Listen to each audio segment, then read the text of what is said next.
السلام عليكم أصدقاء القناة ومحبي كرة القدم. أقدم لكم في هذا المقطع موعد مباراة الزمالك وبيراميدز، وذلك في إطار مباريات كأس السوبر المصري 2024.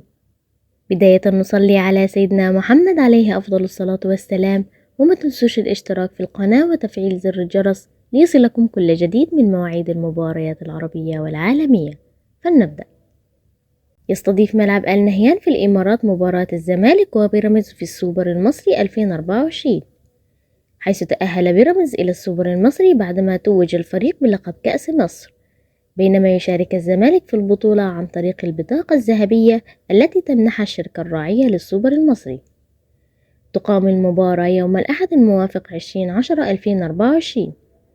تبدأ المباراة الساعة 4:05 مساء بتوقيت مصر والسعودية والعراق والكويت وسوريا والأردن وفلسطين واليمن، وفي تمام الساعة 5:05 مساء بتوقيت الإمارات وعمان، وفي تمام الساعة 3:05 مساء بتوقيت السودان وليبيا، وفي تمام الساعة 2:05 مساء بتوقيت تونس والجزائر والمغرب. تذاع المباراة على قناة أون تايم سبورت 1، وعلى قناة MBC مصر 2، وعلى قناة أبو ظبي الرياضية المفتوحة. وفي النهاية ما تنسوش تكتبوا لنا في التعليقات توقعاتكم لنتيجة المباراة.